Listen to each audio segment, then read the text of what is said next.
Okay, children, so the story of the Happy Prince dwells upon the themes like social injustice and the loss of innocence. In this story, we come across a statue who, at one time, a real prince. When the prince was alive, he was a happy person. He lived in the palace and did not know about human suffering. His life was full of joys.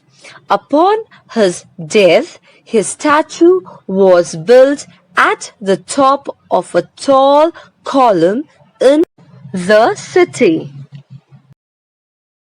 The statue was covered all over with thin leaves of fine gold for eyes. He had two bright sapphire and a large red ruby glowed on his sword.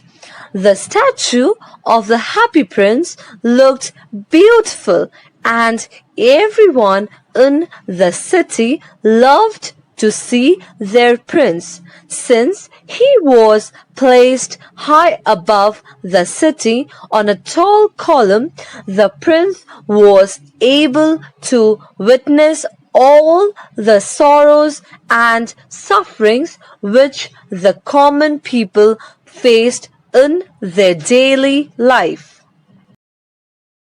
But the prince remained ignorant of them during his lifetime.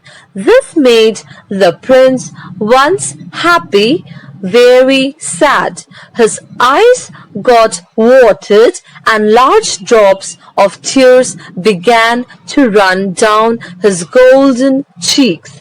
A little bird who had alighted between the feet of the Happy Prince to spend the night there became very curious to know where did the drops of water fall from. He looked up and saw the eyes of the Happy Prince full of tears. So the bird took pity on the prince and became ready to assist him in his desire to ease the sufferings of the common people. He became the messenger of the prince and agreed to remove the fine gold and jewels from his statue to distribute them among the poor and the needy.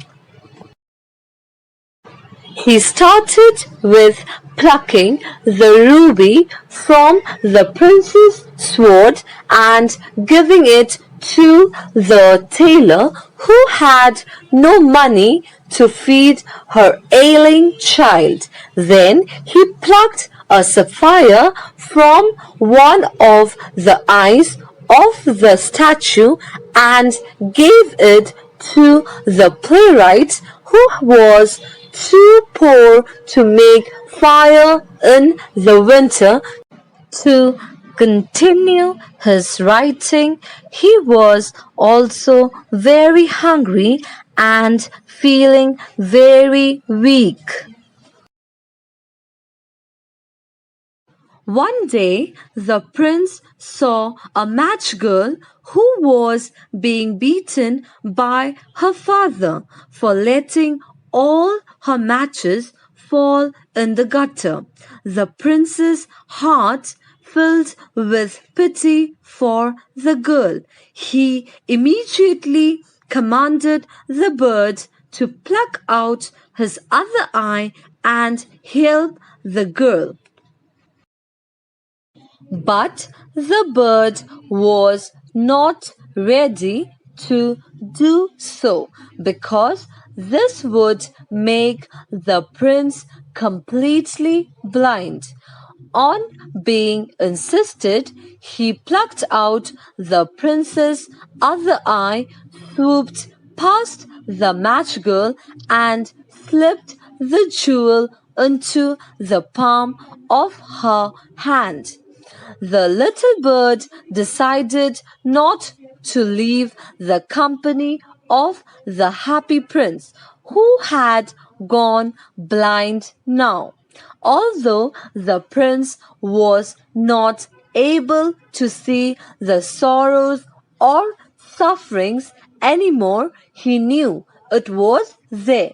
So he instructed the bird to take off the fine gold he was covered with and give it to the poor.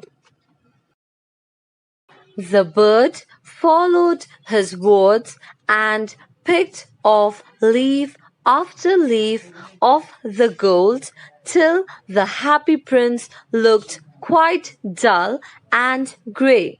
Then the snow came, and the poor little bird grew older and colder. But he did not leave the prince. Eventually, he grew weak and died.